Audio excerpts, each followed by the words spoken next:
O que você prefere? Você escolher o que vai acontecer com o teu patrimônio ou o governo escolher, o Estado escolher? Hoje a gente vai estar falando sobre planejamento sucessório e hoje nós temos um time aqui sensacional para contribuir com você, empresário, em tudo isso, todo esse conteúdo que ele é muito amplo e você precisa saber de tudo isso.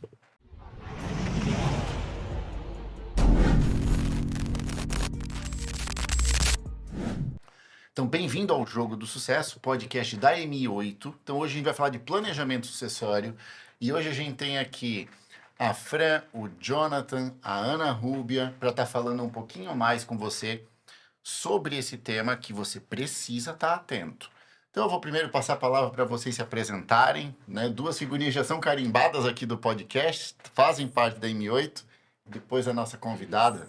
A gente já somos crias aqui da M8, né? Eu sou contadora, para quem não me conhece, então eu ocupo ali a especialidade de gestão financeira, então vim aqui trazer um pouquinho também os impactos financeiros, tributários que tem no planejamento tributário e Jonathan, contigo aí.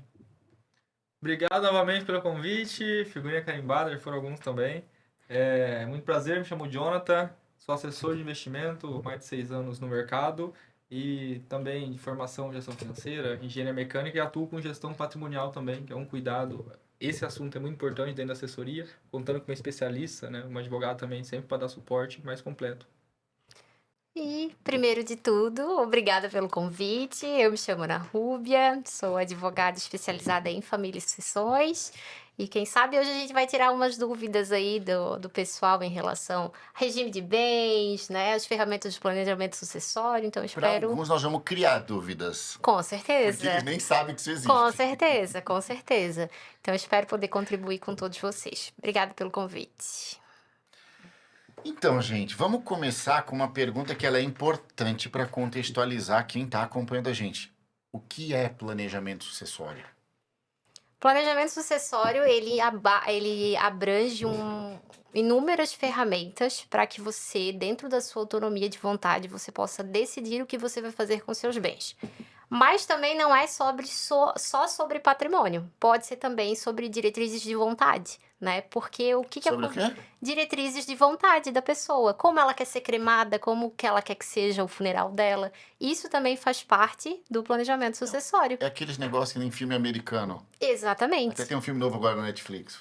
Não tem? Acho que foi tu que me indicou.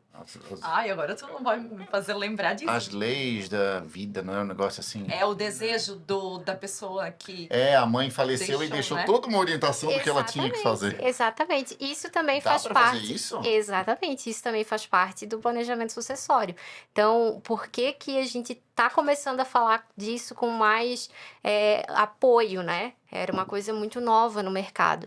Porque, primeiro, as famílias elas não estão preparadas para o fator morte.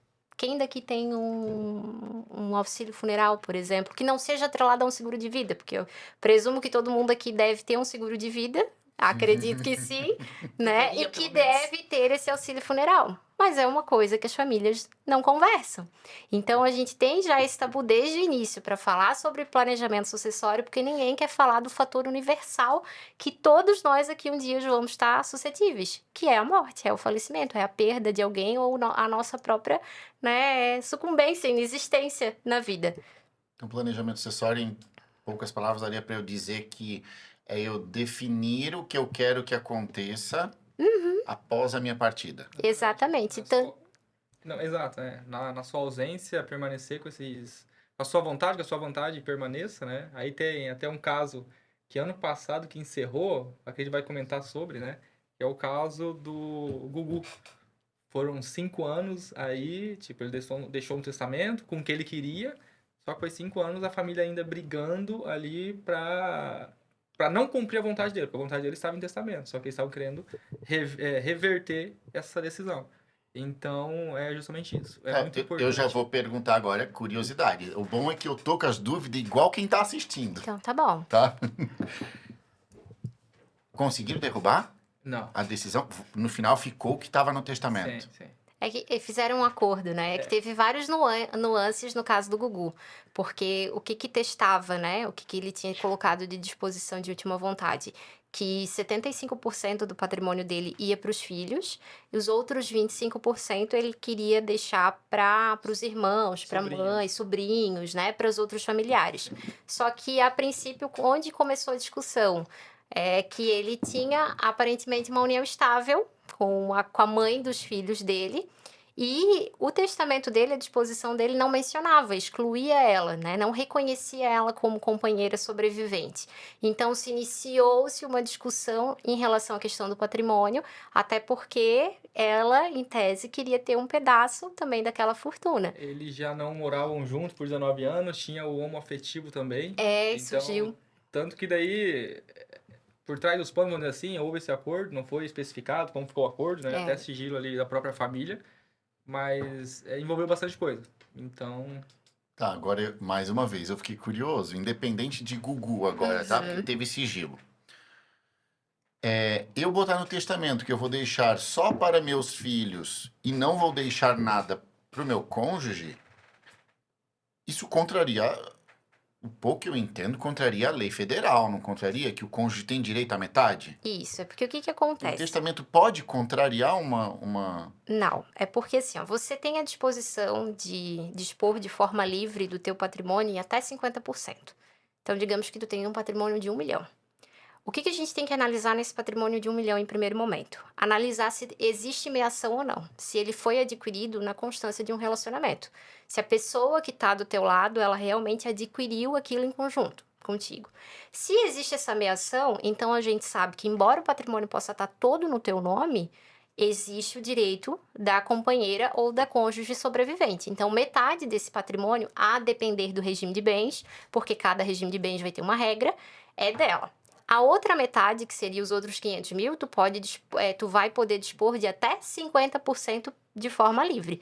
Tu pode ter uma previsão no testamento que tu queres doar para uma instituição de caridade, que tu queres beneficiar um amigo. Os outros 50% que a gente fala que é a reserva da legítima, que é aquilo que a própria lei impede de você ultrapassar aquele limite. Então, sempre 50% do teu patrimônio vai ser dos teus herdeiros. E herdeiros aqui não são só os descendentes, são só os filhos. Podem ser, se você não tiver filhos, podem ser os teus ascendentes. Se não tiver ascendente, mas tiver irmão vivo, aí vai ser os irmãos. Então, tem toda a questão da cadeia sucessória e da linha sucessória que precisa ser respeitada. isso aí é um tema de testamento, né? E se a pessoa quiser deixar 99 para alguém, tem outros instrumentos que acaba sendo utilizado para justamente isso, entende? Então, existe forma de eu burlar essa regra usual, vamos dizer. O burlar, não estou falando nada ilegal, estou falando, Não, existem exato. meios legais Sim, para sim, você sim. não precisar respeitar essa regra do metade eu não decido. A regra da metade, ela é regra. Essa é a regra. O que acontece? A gente precisa analisar se tu vai ter herdeiro ou não. Se você não tiver herdeiro, não tem por que tu respeitar a legítima. Às vezes acontece de realmente pessoas não terem filhos, não terem pais vivos, não terem filhos vivos. Para quem tu vai deixar todo o teu patrimônio? Tu pode deixar para uma pessoa específica. Aí a gente consegue definir isso. Né? Seja em questão de testamento, seja em questão de doação direta, só que tudo aquilo que for ultrapassado da legítima, aquilo que realmente tu doou acima do percentual que é permitido, ele pode ser contestado. Aí, se vai ser contestado, é outra história. Entendi. E pelo que tu trouxesse, isso é muito caso a caso. Exatamente, Se foi construído junto, se não exatamente. foi. Então é difícil generalizar. É porque o que acontece, né? É natural do ser humano se relacionar.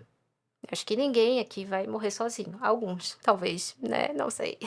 Eu olhando pra Fran, né? A Fran solteirona aí no meio. Né? Não vamos Eu entrar não nesse sei, assunto. não vamos entrar nesse assunto. Mas, brincadeiras à parte, é natural. Nós vivemos em sociedade. A família, ela é uma coisa muito forte no nosso meio, né? A ideia de realmente constituir uma família. Então, ali, já na ideia de constituir uma família, que começam os problemas, porque as pessoas começam a viver em união estável ou celebrar casamentos sem um auxílio jurídico para isso, sem entender qual que seria o regime de bens que se aplica no caso em específico. Porque, vamos levar o exemplo, tu és um jovem empresário, tu conquistou todo um patrimônio, né? Talvez seria um erro, na minha visão técnica, tu casar pelo regime da universal de bens. porque a pessoa não construiu aquele patrimônio contigo, mas por conta dessa opção de regime, ela vai ser tua meira na metade desses bens. Ela vai ter direito à metade desse patrimônio. Então, o problema jurídico já começa isso, na concepção da família.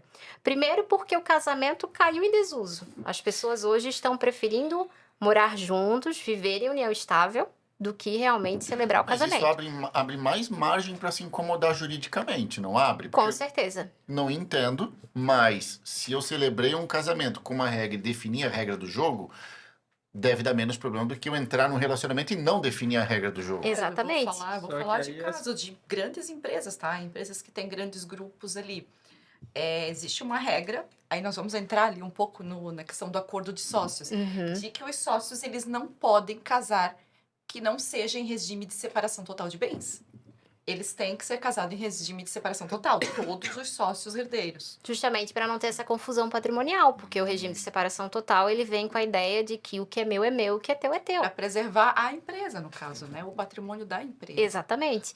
Então, porque eu brinco lá no escritório, né? É difícil, às vezes, atender a família quando alguém falece, é difícil atender uma das partes quando está passando pelo processo de divórcio, mas a gente casou, é duas coisas, o casamento vai acabar de duas formas, ou alguém vai se divorciar, né, ou vai ter o divórcio, ou vai falecer alguém.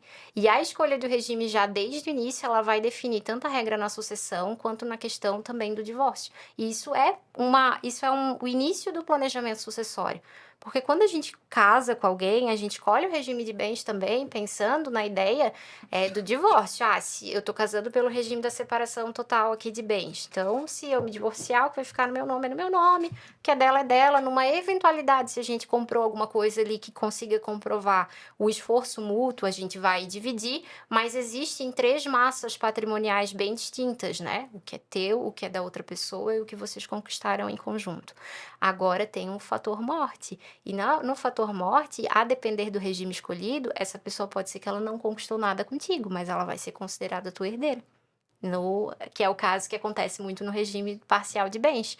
O que hoje é muito comum ali no escritório, né? As pessoas estão mais suscetíveis a não levar o casamento para frente. Aconteceu qualquer problema, eu vou me divorciar. Né? A gente está muito intolerante em relação a isso, porque não é fácil sustentar um casamento, não é fácil sustentar uma relação. Então, uma pessoa mais velha, de 50 anos, vai lá e se divorcia. Aí, daqui a pouco, se apaixona de novo. Mas para ela não casar novamente, ela começa a viver em união estável. E a união estável, quando ela não é definida um regime de bens através de um contrato ou através de uma escritura pública de união estável, a lei ela determina que o regime que vai regular aquela relação vai ser o regime parcial de bens. O que significa? Tudo que eles adquirirem de forma onerosa durante aquela relação, se não der certo, vai ser metade para cada um. Só que no âmbito sucessório, o que vem acontecer? Se você está em união estável, você já tem um patrimônio anterior, já tem casa, já tem carro, não vamos nem precisar, né, dar muitos exemplos. Não conquistou nada com aquela pessoa, mas vivia união estável pelo regime parcial de bens. Tu vem a faltar, ela não é meira, porque ela não conquistou nada contigo, mas ela vai ser herdeira nesse teu patrimônio. E se tu tiver só um filho? Imagina tu ter que dividir metade do teu patrimônio, teu filho ter que dividir metade de um patrimônio que construiu em conjunto com o pai, muitas vezes, porque esse é o contexto, com a companheira sobrevivente. E isso que vai acontecer. E por isso a importância do planejamento sucessório já desde a escolha do regime que vai regular a tua relação. Porque se a gente verificar que tu está diante de uma união estável, a gente pode, sabendo que o que vai ocorrer, a gente pode fazer um testamento. E daí tu pode dispor da tua parte disponível, né, aquele 50% para beneficiar o teu filho. Tá, a gente vai abrir depois isso pra frente, mas eu quero só sim ou não, porque tu me botou medo. Ai, meu Deus, então tá bom. É muita coisa. Existe, ok, já casei, ou não casei, me juntei. Uhum. Existe alguma forma de eu corrigir a cagada feita? Sim. Consertar, tipo, não casei, aí tô nessa situação do parcial sim. e agora eu quero consertar. Existem instrumentos para fazer essa correção posterior às atitudes que eu tive durante a vida, né? Sim. É que, na verdade, até se você casou e escolheu um regime de bens em específico, tu pode fazer essa alteração. Só que essa alteração ela vai ser judicial. Você não pode ir lá da mesma forma quando tenha o processo de habilitação do casamento, que tu vai até no registro civil, tu faz o processo de habilitação, tu escolhe o teu regime. Tu vai ter que pedir para o juiz, em tese, analisar e mostrar por que que você está alterando esse regime de bens. E quando a gente tem que mostrar por que está alterando, na questão do casamento, esse exemplo, se houver bens, a gente precisa levar ele à partilha. Então, por exemplo, se você é casado no regime da universal de bens, não fez o pacto antinupcial, que é regra, que tem que fazer no regime da universal, que é para tentar já colocar essas regrinhas de que, olha, eu estou casando no regime universal, mas eu já tenho um patrimônio anterior e eu queria que isso aqui não se comunicasse. Nós concordamos como nubentes que isso não vai se comunicar com o nosso patrimônio que a gente vier adquirir agora de qualquer forma, seja de forma onerosa ou de forma da sucessão, receber uma herança, enfim. Você faz o pacto para te proteger. Só que se a gente for modificar esse regime e se houver bens e o teu pacto não tiver disposto essas regrinhas, tu vai ter que dividir. A não ser que realmente o casal entre no consenso, porque é livre. Tanto a escolha, né, do regime de bens agora, antigamente tinha ainda umas regrinhas, mas o STF mudou recentemente, né, a pessoa maior de 70 anos, ela é obrigatória a casar pelo regime da separação de bens, justamente para evitar essa questão, né, dos novinhos, os mais velhos, enfim, uma questão um pouco, né. Então não vamos poder arrumar uma idosa rica para eu ficar rico, é isso, né? Vai poder, isso aí é Até livre para ti. 69, né? Até Vai. 69. Não, agora pode, inclusive, porque essa ideia da lei determinar que o maior de 70 anos não pode casar por um regime da universal de bens é tirar a autonomia de vontade dele. Se a pessoa está apaixonada, ela tem patrimônio, ela quer deixar metade do patrimônio dela através da questão do casamento, qual que é o problema? Então, isso recentemente foi derrubado, né, pelos tribunais superiores, justamente pela questão da autonomia de vontade. Então, o casal, ele tem essa liberdade. Só que daí entra a questão: você vai conseguir conversar com o teu companheiro, com o teu cônjuge, vai começar um relacionamento, chamar ele para conversar e dizer, olha, eu tenho um patrimônio, talvez esse patrimônio teu foi adquirido em decorrência de herança, por sucessão mesmo, foi uma empresa que meu pai deixou, então eu quero que você entenda que isso é meu, mas é que a gente vai conquistar uma vida junto, e é isso que falta nos casais. Porque já falta no dia a dia a conversa de questão patrimonial mesmo. Muitas vezes a gente vê no divórcio de mulheres que não têm noção do patrimônio que tem. Não sabe informar se tem dinheiro em conta, não sabe informar se tem aplicação financeira. Tudo é uma pesquisa que tem que ser feito dentro de um processo litigioso. Por quê? Porque nós, como casais, não conversamos sobre isso. É até algo que está aparecendo bastante quando eu já tive cliente questionando quando o assunto é blindagem patrimonial, proteção, né? Contrato de namoro para filho. Então, exemplo, o patriarca ali, a família tem um certo patrimônio, e aí o filho começa a namorar e já morar junto. 3 meses já estão morando juntos. Entende? Aí até já teve, no caso, clientes mesmo buscando esses instrumentos para tentar blindar ali a família, o filho, como que seria, porque já houve doação em vida, a filha já tem direito a tudo isso. Então é um instrumento que realmente não sei se está sendo utilizado bastante para vocês. Só que aí já teve caso de cliente procurar sobre isso, entende? Para tentar blindar. Contrato de namoro. Contrato de namoro. Ah, É negócio tá indo longe. justamente para não configurar a união estável. Negócio tá indo longe. Eu ia fazer uma pergunta. Para quem é planejamento sucessório? Quem precisa? Todo mundo. Todo mundo, para qualquer pessoa. Todo mundo. Exatamente. E quando a gente fala, por exemplo, nos mais jovens, né, empresários de uma idade mais jovem, por que que ele deveria já estar se atentando para isso? Primeiro, a escolha de regime de bens, né? Se é realmente uma pessoa jovem que ainda não casou, então ele já tem que pensar na ideia do planejamento sucessório, isso. Nesse aspecto, qual regime de bens vai ser melhor para mim, tanto na minha ausência, quanto numa eventualidade de um divórcio, de uma separação, de solução de união estável, como também já ter essa mentalidade de organização. Porque o que a gente encontra de dificuldade são as pessoas mais velhas. Né, de realmente instituir a questão do planejamento, de dizer que assim, olha, tá na hora de você, enquanto você estiver vivo, decidir como que você quer que esse patrimônio seja gerido, como essa empresa vai ser gerida, quem vai ficar à frente dos negócios. Então, o mais jovem fazendo isso já no início da sua vida, ele já vai construindo um legado, porque a ideia do legado é isso, é que se perpetue aquilo que você construiu durante toda a sua vida, para as outras gerações. Eu vou falar por mim aqui, tá? Por que você não fez, Thiago? Eu acho que muito mais pela sensação de que muita coisa ainda vai mudar, muita água ainda vai rolar para já definir isso. Entendi. Agora é diferente, por exemplo, eu imagino a hora que eu tiver com 60, 70 anos, aí ok, a minha vida não vai mais mudar muito. Uhum. Em Mas termos sabe- de estrutura, de família, de propósito, não tem mais muito o que revolucionar, entendeu? Eu imagino que são raros os velhinhos de 80 anos que arrumam uma novinha.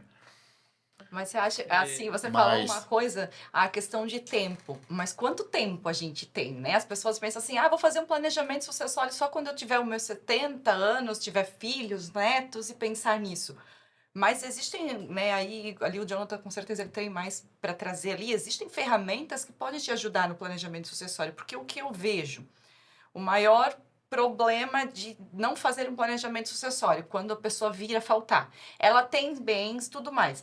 Aí existe um problema financeiro para regularização desses bens, inventário, né, Ana Rubia, com o custo de se ter um inventário, de se fazer moroso em dinheiro e tempo, como a gente mostrou o caso do Google ali, são 5 anos, e também a questão de problemas familiares, de brigas, quantas famílias elas passam por dificuldades, elas enfrentam problemas ali de relacionamento entre herdeiros, enfim, quando acontece um caso de faltar um ente. Se tu já exerce todo esse planejamento, você já sabe como, para quem vai, se você já tem um recurso ali, um exemplo, um seguro de vida que vai te ajudar com recursos para a regularização desses bens, isso fica de uma forma mais tranquila, se torna mais leve para a família, até para a questão de manter a convivência da família, né? Manter o relacionamento familiar. Isso, outro porquê da idade, né? Tem alguns fatores importantes aí, que eu já tive casos. Custo. É muito mais caro você fazer mais tarde, dependendo da solução financeira, a ferramenta que você vai utilizar. Seguro é um exemplo. Eu tive clientes, empresário, menos de 30 anos, que optaram por fazer o custo muito baixo comparando com alguém com o mesmo patrimônio que seus 65 anos que ele fazer. Entende? Ao longo da vida, o patrimônio vai crescer? Vai, você pode ir ajustando a ferramenta, mas seu seguro também vai se ajustando, também vai ter a correção. Então, um exemplo é isso. Aí vai do patrimônio, porque dependendo da solução, vamos dar exemplo de holding, né? Casos e casos, só que normalmente tem até um custo percentual em cima do patrimônio. Vai fazer uma holding de 100 milhões de reais, um patrimônio menor vai ter um custo ali embutido em cima do percentual, tá? Em cima do patrimônio. Então, isso também, se você faz mais cedo, você pode estar... você já criou a solução, aí o patrimônio vai crescendo, você vai, como pode dizer, colocando os patrimônios dentro dessa solução criada. Então, fazer mais cedo significa economia.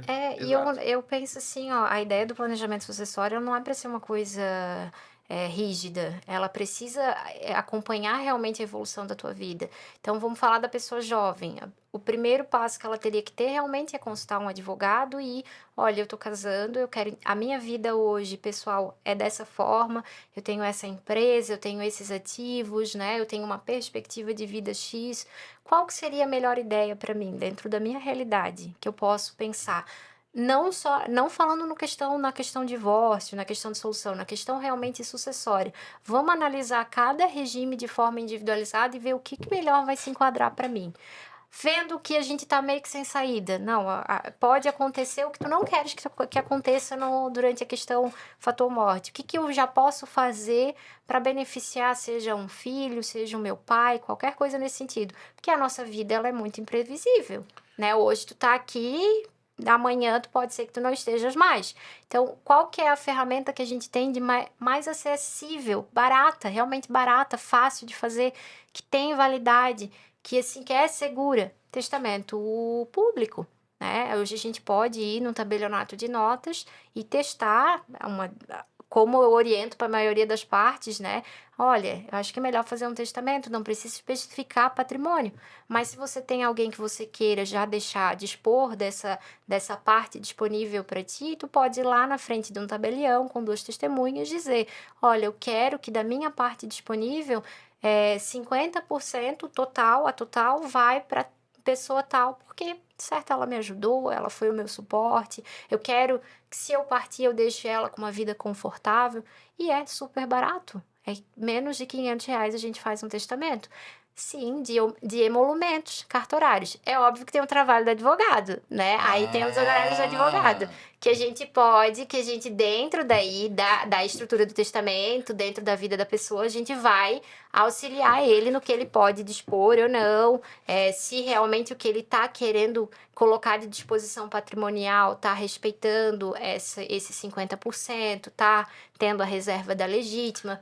Daria para dizer, então, que um bom momento para a pessoa começar a iniciar o olhar para planejamento sucessório seria: vou casar ou vou ter filho? Os dois. Né? Os dois Daria para dizer que são os dois. Se fosse para começar de uma forma saudável, seria na hora que eu tô indo casar ou vou ter um filho. Ou eu vou abrir uma empresa também. Com sócio. Com sócio. Porque daí entra a questão do acordo de sócios, né? Mas eu resolvo Empresa no próprio acordo de familiar, sócio. principalmente, né? Também, empresa familiar. Aí, ó, se você não acompanhou a gente, procura ali, puxa aqui no podcast, tá? Já teve um episódio sobre acordo de sócio, que resolve isso. Então, assiste lá. Eu vou falar e procurar pessoas especializadas. Eu vou dar um exemplo pessoal realmente meu. O meu noivo, ele instituiu uma nova empresa, que tinha outros sócios, né? E a primeira coisa que eu falei, eu disse, olha, vamos procurar agora um profissional para auxiliar vocês a fazer o acordo de sócios. Ah, mas tu és advogada. Eu falei, olha, eu sou advogada de famílias e sucessões. Eu não sou advogada empresarial e societária, né? E tributária também, porque tem toda essa questão do regime tributário diante do serviço que eles vão estar prestando. Então, eu falei, vamos fazer um acordo de sócios, porque a gente vai casar um dia, né? A gente tem o nosso contratinho, então eu também não tô tão resguardada assim, mas a gente vai casar, tem o teu sócio que vive em união estável, tem outro que já é casado, e como é que vai dar essas regras, né, da sucessão se alguém faltar? Então, o acordo de sócio, ele vem para ajudar nesse sentido. Mas o momento ideal seria realmente a questão do casamento, vou pensar no que vai acontecer comigo a partir de eu casar e a partir dos filhos. Porque às vezes tu pode ter um patrimônio, mas tu pode ser que tu não tenhas a liquidez. E daí é nesses momentos cruciais que a gente pode entrar com outras ferramentas, que seria, por exemplo, seguro de vida, né? Às vezes, fugir do inventário é inevitável, né? Às vezes, tu vai ter que levar algum bem em inventário, mas a gente tem uma carga tributária muito alta. E aqui no estado de Santa Catarina, o ITCMD dele é progressivo. Então, ele chega até 7, 8%, né? Em grandes fortunas. E como é que tu vai recolher o imposto disso? Qual que é o problema hoje do judiciário em relação aos inventários que estão em andamento? É que as partes têm patrimônio, mas não tem liquidez daquilo. Às vezes, se tem um herdeiro menor, demora para conseguir uma autorização de venda de um bem para conseguir pagar esse imposto. E enquanto não paga o imposto, tu até consegue gozar e usufruir daquele patrimônio, se tu tá já na administração dele. Mas e se tu quiseres, né, investir em outras coisas? Eu tô doido ou existe multa se você não finaliza ele em um determinado período? Sim, né? tem que abrir o inventário, né? Independente de falar de bens, enfim, mas tu tem que ter a abertura do inventário em até 60 dias após o falecimento. E ele também tem um tempo hábil para ser finalizado, né? Ocorre que esse tempo hábil ele é relativo, porque vai depender da questão, por exemplo, o caso do Gugu, levou 5 anos. Tem inventários que, por conta da ausência de recurso financeiro para pagamento desses impostos, né, de transmissão, demoram 20 anos. Olha um o detalhe. caso, O bem olha fica só. ali. Aí O sabe, bem fica no nome de quem? Do falecido? do falecido, Ainda ninguém fica lá. consegue dispor. E um detalhe que ela comentou, né? A ITCMD chega a 8, só que o custo não é 8. Você vai ter mais custos embutidos, tirando a depreciação, se você precisar liquidar um imóvel. Você pode ter uma perda patrimonial bem grande. E aí a questão da liquidez, como a liquidez faz falta, né? Então, o planejamento sucessório Existem muitas ferramentas para fazer isso, para trazer essa solução que é a liquidez. Você quer planejar essa certa liquidez. Nós falamos do seguro, existe previdência, existe trust, que são operações fora do Brasil muito interessantes, né? Que você consegue embutir investimento e seguro num único produto, que no Brasil não existe isso. Então, tem umas operações interessantes para essa liquidez. Então, se você calcula junto com o advogado um determinado percentual, né, hoje dentro do planejamento que nós fazemos, quando eu trago esse assunto para assessoria, nós consideramos ali de 15% a 20%. Vai embutir o custo do advogado, vai embutir aquela burocracia com com cartório e mais o ITCMD no geral, e tirando que tá no Congresso querendo aumentar, né? Tem um projeto de lei Sim. para chegar a 20%. Por mais que nós falamos de imposto no Brasil, imposto alto, nós sempre falamos sobre isso. Nesse caso, a ITCMD é um dos mais baixos do mundo, tá? Nós estamos falando de Reino Unido chegar a 40, Estados Unidos a 40, 30% Japão Estados Unidos, né? Se eu não me engano. 40, Estados Unidos, Reino Unido chega até 40, né? Aham. Reino Unido 40, Japão 55, entende? Então, ou seja, o Brasil ainda é baixo. Mas olha O só, governo eu precisando vejo arrecadar, vai aumentar. É só questão de tempo. Aham. Então, por isso essas outras ferramentas para trazer essas soluções. Vem aqui comigo rapidão. Você já é inscrito no canal? Tá gostando desse tema? Então se inscreve no canal para não perder os próximos episódios. Vamos também combinar o seguinte, já dá o like, dá a curtida aqui nesse vídeo. Se até o final tu não gostar, dizer não gostei, aí tu tira a curtida, mas já dá a curtida no vídeo que ajuda muito o podcast para o YouTube entregar para mais pessoas. Também compartilha esse episódio com seus colegas que estão precisando começar a olhar para isso. Tu sabe que tem aquele teu amigo empresário que, tá casando agora, ele não tô vendo ele fazer nenhum movimento, manda esse episódio para ele, tá? E quero aproveitar e te convidar para você conhecer a M8. O Jogo de Sucesso é um podcast mantido pela M8 Expert. A M8 Expert é uma plataforma, a mais completa plataforma do Brasil, para dar suporte a você, empresário, de forma 360 graus. Em tudo que a gente entende que é essencial para o sucesso de uma empresa, você vai encontrar ali na M8. Então você vai ter acesso tanto a uma comunidade engajada, quanto a todo o acervo de mentorias da M8, com todos os experts, mas principalmente você vai ter acesso a lives. Lives onde você vai poder perguntar, tirar dúvida, e os nossos especialistas, os nossos experts, vão te orientar, vão te dar suporte.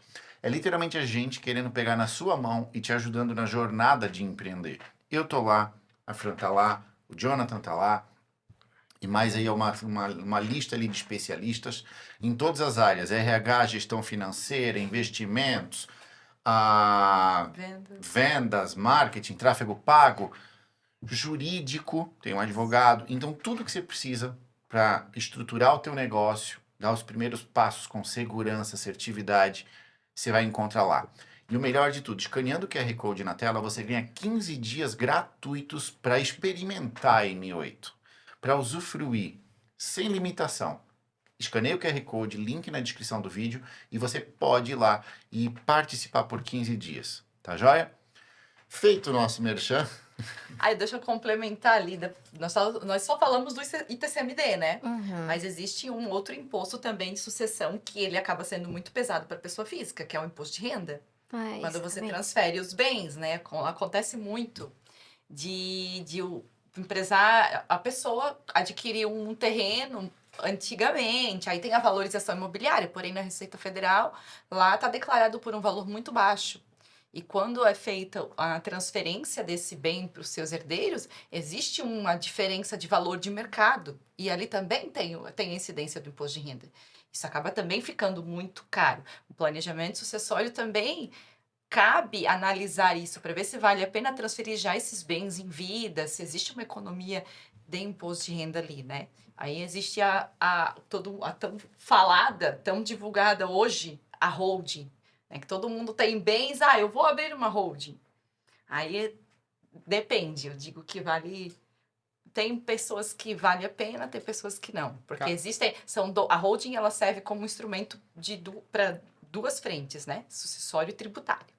Então tem que ver se. Vocês já estão abrindo aí vários instrumentos. Então vamos abrir direito eles. Isso. Vocês querem começar por qual? A gente já falou de testamento, né? O testamento, a pessoa sendo capaz, né? Tendo a capacidade, ela pode ir. A forma mais segura é o testamento público. Esse testamento ele só é aberto com o caso de falecimento, então ninguém tem acesso.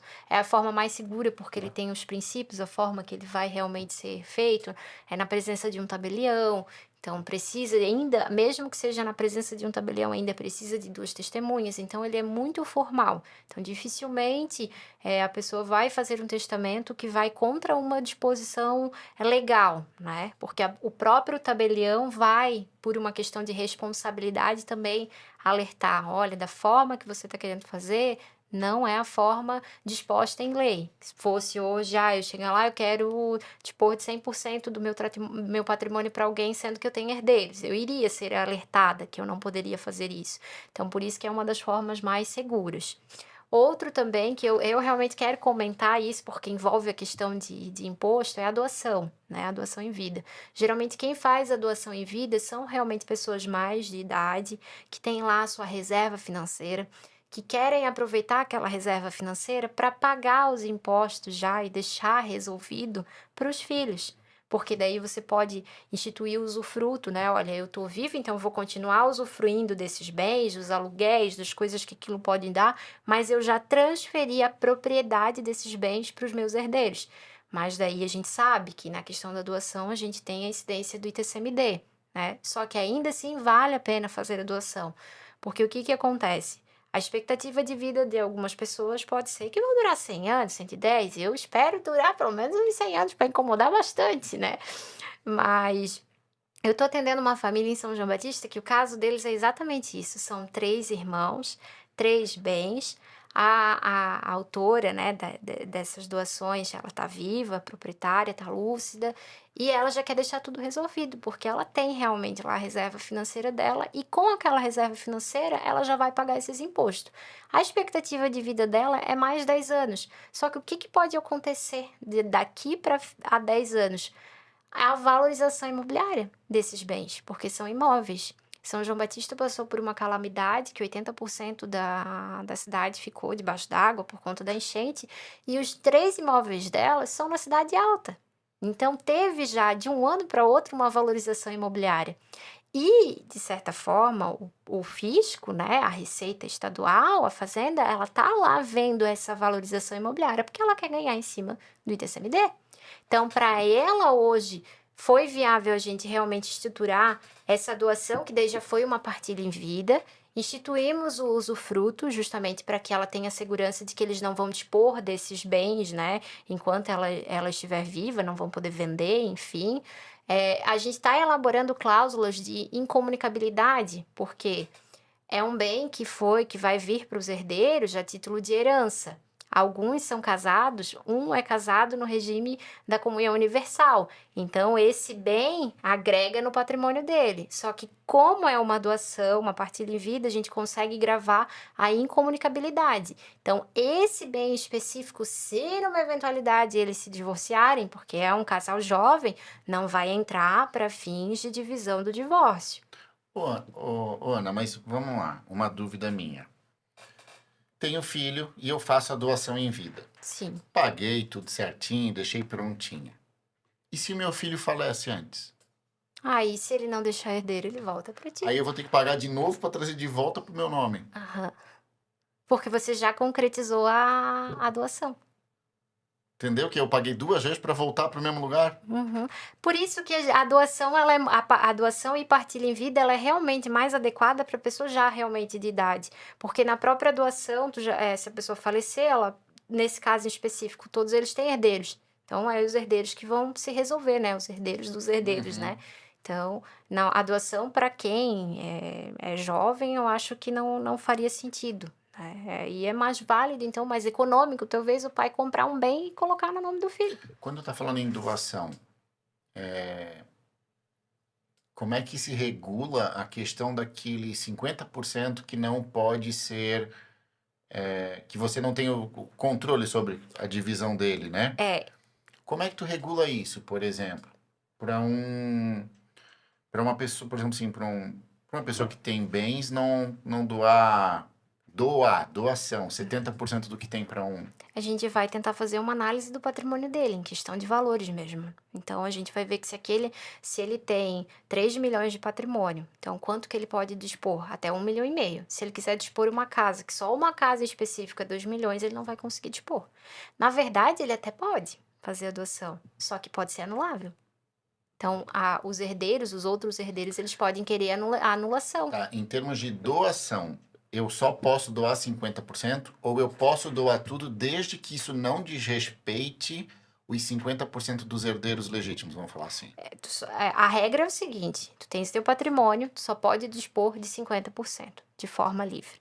Existe já uma discussão, a gente tem esperança que isso possa mudar, porque o Código Civil está vindo aí numa mudança legislativa, mas ainda está muito incerto esse cenário, justamente para trazer autonomia de vontade para a pessoa, para ela conseguir fazer com o patrimônio com o que ela quiser. Mas a regra, ela realmente é imutável nesse sentido, né? Tu tem um patrimônio, tu vai doar, o limite é 50%.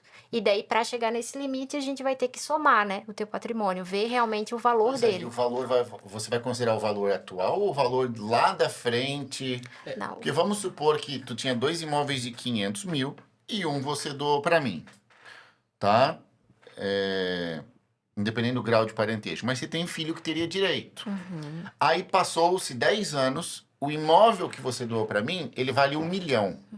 Mas o imóvel que ficou, que era 500 mil, continua sendo 500 mil. Consequência de mercado. Não dá problema. Vale no momento da doação Exatamente. a proporção, é isso? Exatamente. É a consequência do mercado, né? Igual São João Batista. Vamos levar na questão da calamidade. Quantos imóveis não caiu o seu valor de mercado em relação a isso? Que se finalizaram inventários, que se receberam a herança. Vamos falar em questão também de inventário. Aí não é por conta de uma depreciação do preço que eu vou poder anular uma partilha, anular uma doação. É consequência do negócio. Da mesma forma, se numa partilha de bens de um divórcio, você ficar com um bem que ele vai ter um ganho de capital lá na frente depois. É a consequência. Tá. Bem, outro exemplo que você trouxe, eu estava até pensando sobre isso. Por exemplo, tem um imóvel de um patrimônio de 3 milhões, o imóvel vale 2, né? Tecnicamente é acima dos 50%. Só que ao longo da vida, se o patrimônio do patriarca ali aumentou, foi ali para 10 milhões, mais que se 2 tem valorização. É lá na frente que é validado, né? Porque nesse caso, o patriarca aumentou o patrimônio, não isolando só em 2 imóveis.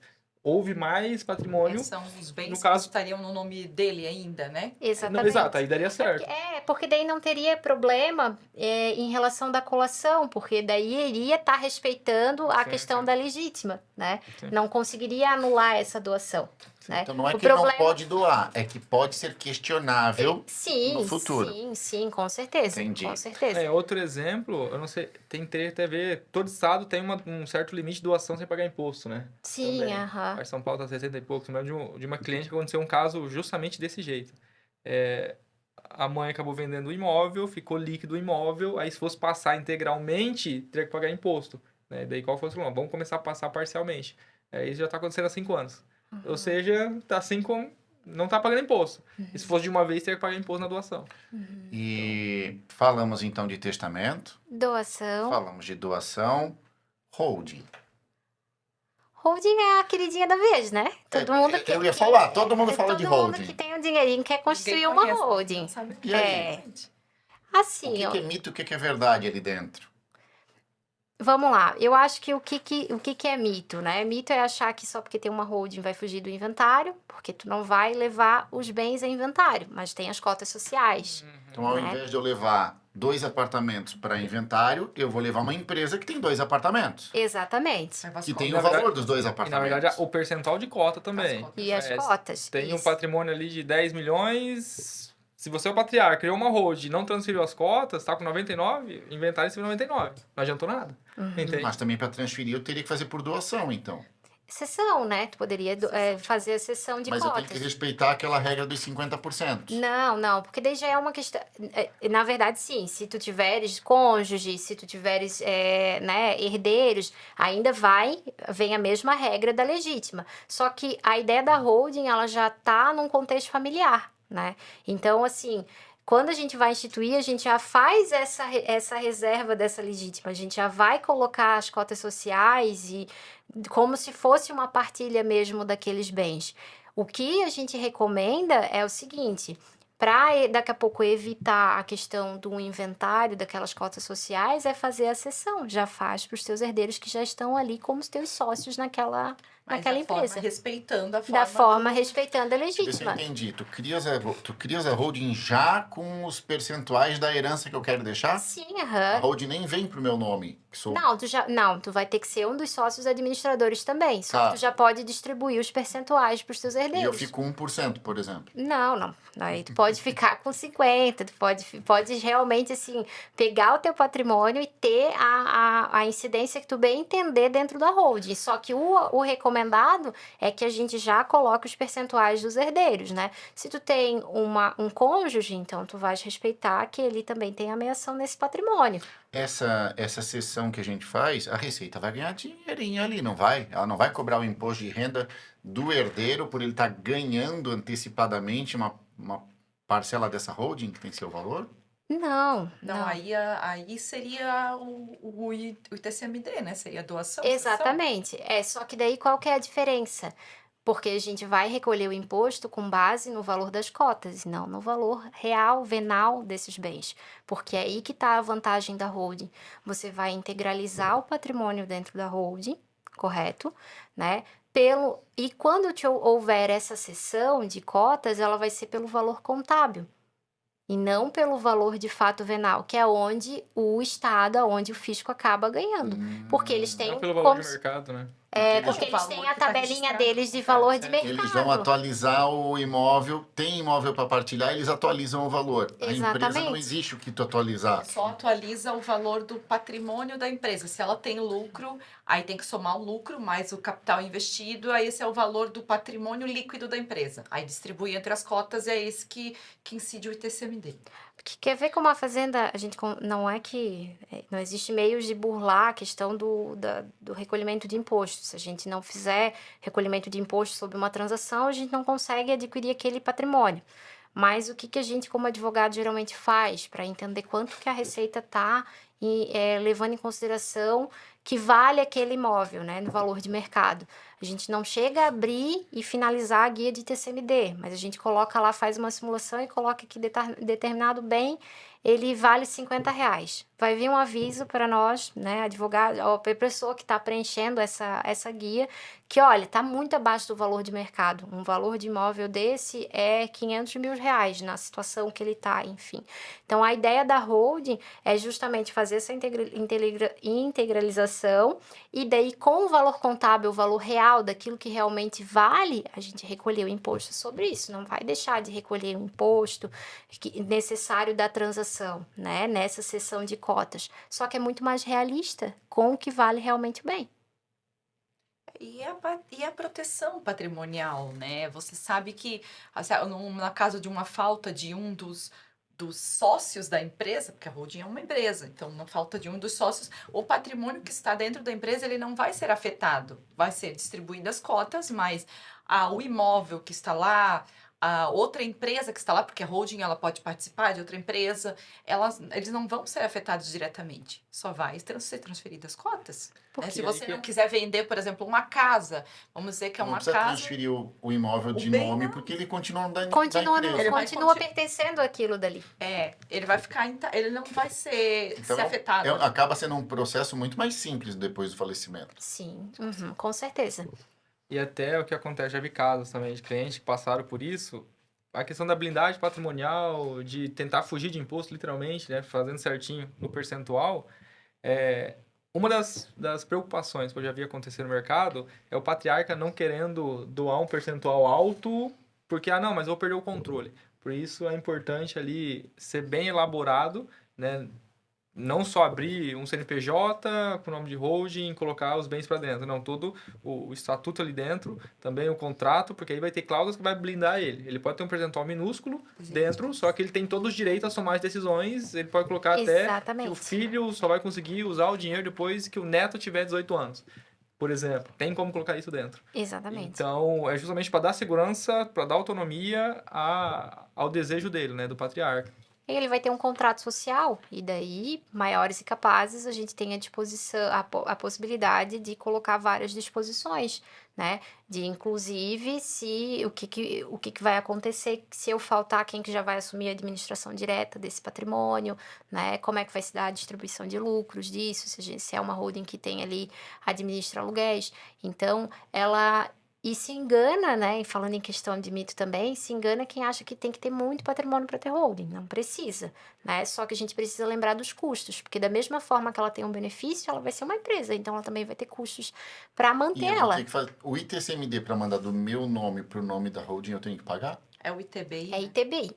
É imposto de transferência de bens, de imóveis. Que aí Ah. você paga para a prefeitura. Aí acaba sendo um pouco custoso, né? Porque o ITBI é sobre o valor de mercado dos bens que você integraliza. Então, cada prefeitura, aí esse é um imposto que a prefeitura que cobra, mas ele é nacional. Ele fica como propriedade da prefeitura, mas é um imposto nacional. Ou eu E aí ele varia. Ou eu sonhei, ou existe alguma regrinha ali que dá para reduzir esse percentual do ITBI quando Não, tu tá transferindo para uma holding tua, não? não, mas é que a ideia do ITBI ele já é mais barato do que o ITCMD, porque o ITCMD ele é progressivo. Então já começa com 20 mil, aí depois de 20 a 50, de 50 a 100, de 100 a 150. Então é basicamente ali eu estou escolhendo, quero abrir uma holding, vou pagar ITBI. Exatamente, Não vou abrir uma holding, uma hora vai ter que pagar ITCMD. exatamente. Entendi. Você Exatamente. decide qual quer O pagar. custo ele vai existir para qualquer um. A gente só vai analisar onde vai ser mais barato. Aí, a ideia do planejamento sucessório é isso. Às vezes, a gente atende pessoas que elas querem construir uma holding, mas não é o caso delas. Não, e não é nem desmerecendo o patrimônio que elas têm, um valor nesse sentido. É pela vida, não está preparada para gerenciar uma empresa. Acha que é só uma questão de economia. E a gente daí vai ver outras ferramentas para aplicar para trazer essa economia, para trazer uma liquidez. Olha, talvez vão começar a fazer a doação de forma progressiva do teu patrimônio, né? Doa um, resolve, paga o imposto, faz a doação de outro, faz um testamento, já deixa tudo meio disposto para quem que vai estar o bem.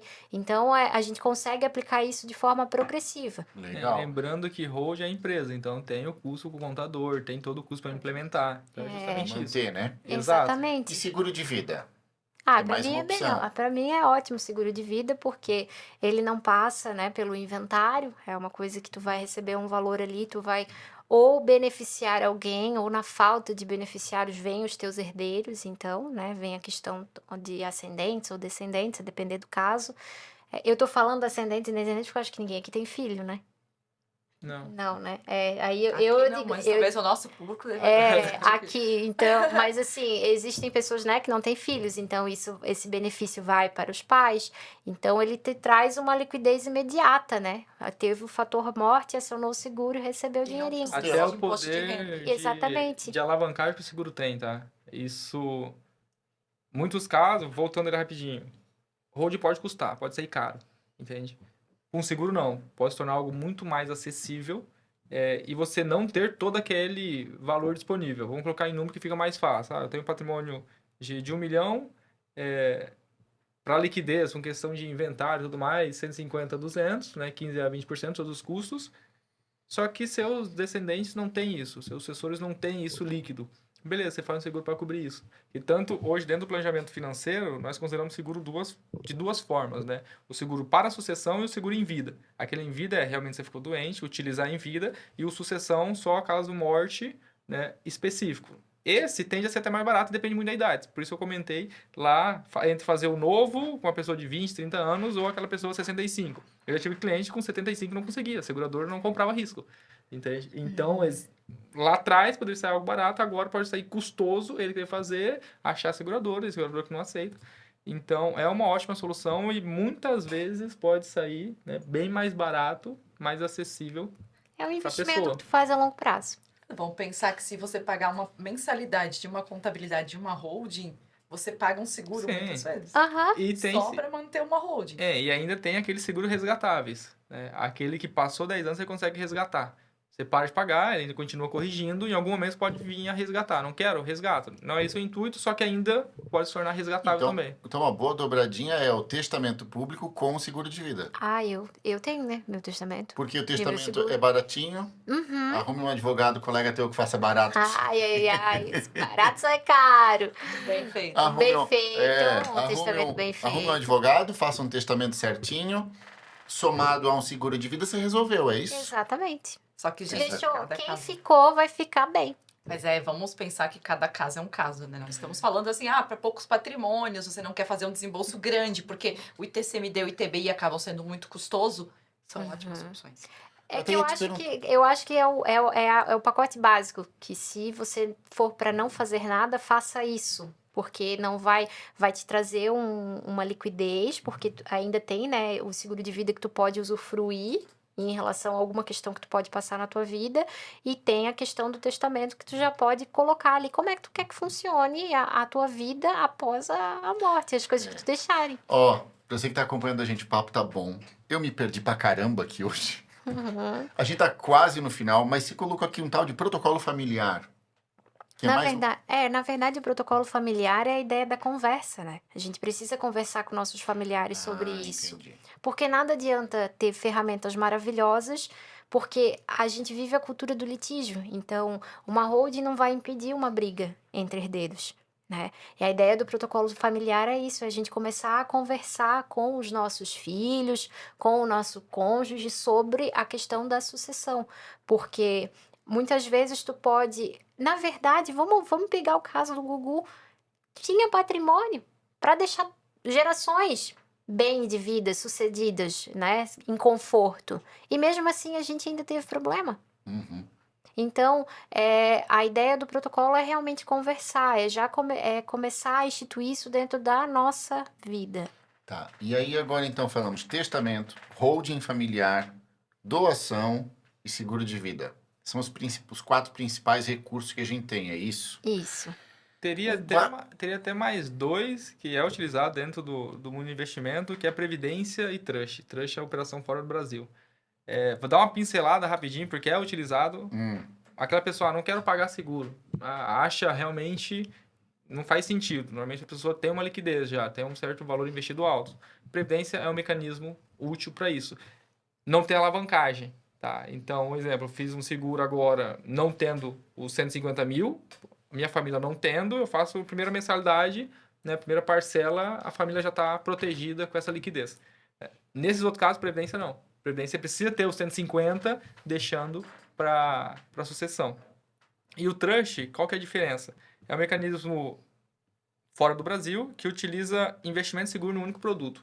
Vou dar um exemplo. Brasil ou é seguro ou é investimento, né? São ferramentas distintas. Lá não. Lá você realiza o investimento. Esse investimento, se o dono da apólice, né, o titular, ele vem a faltar, esse investimento ele se transforma em apólice e vai para o sucessor. Então, estou investindo em Bolsa Americana, um S&P 500, por exemplo. Ok, esse investimento, se fosse Brasil, se você tem uma carteira de ações, não, isso vai para o inventário. Não vai direto para a sucessão. Lá não, lá você consegue transformar o investimento em apólice, ali sendo corrigido 101%, um pouco acima. Todo o rendimento, acumulou todo o rendimento, melhora um pouquinho e aí vai direto para os sucessores ou a pessoa que eles deixou como sucessor. Eles podem escolher também. Então lá fora tem umas ferramentas bem interessantes também. Tá. Então, para quem acompanha a gente até aqui, eu sei que vocês não gostam desse tipo de pergunta, mas eu quero dar um norte, porque é muita opção. Sim. Em linhas gerais, para quem é, e aí tem que ser bate-bola, tá? Porque a gente tá quase no final. Em linhas gerais, para quem é o testamento? Para quem o testamento costuma ser a opção mais indicada? Para mim, qualquer pessoa, independente de patrimônio e idade. Holding familiar. Em que momento a holding começa a se tornar interessante? Em que realidade de vida de quem está acompanhando a gente? Vamos levar a pessoa que vai começando a comprar casinha para alugar. Que é costumeiro aqui na região, comprando apartamento para fazer esse tipo de investimento. Tem algum volume de patrimônio que tu costuma olhar e dizer assim, não, esse aqui é melhor para holding? Não. Eu acho que quando começa a diversificar, aumentar patrimônio, a ter vários bens, aí eu entendo que Galpão, pode ser. apartamento, geralmente é isso E aí que a de gente valores vê. diferentes, tudo mais, que acaba complicando num processo de inventário, num possível processo de Exatamente, exatamente. Entendi. Na holding eu ia colocar que depende muito da operação, depende da pessoa, Isso. caso a caso, não colocar de pronto. Ali é só, vamos dizer assim, a gente deu um exemplo, só que de verdade, o que eu posso recomendar todo esse processo? Converse com profissionais, converse com o advogado, com o seu contador, converse com o seu planejador financeiro. Não, eu sei, mas é que eu quero entender. Eu quero ter um norte de por que eu vou conversar com quem. Mas é bom saber as Eu vou ferramentas conversar que com o você cara tem. que faz o seguro de vida ou eu vou conversar com ela que faz o testamento? Todos eles. Todos a cadeia eles. O inteira. interessante verdade, é o isso, você ouvir advogado- todos, porque aí você tem a melhor tomada de decisão.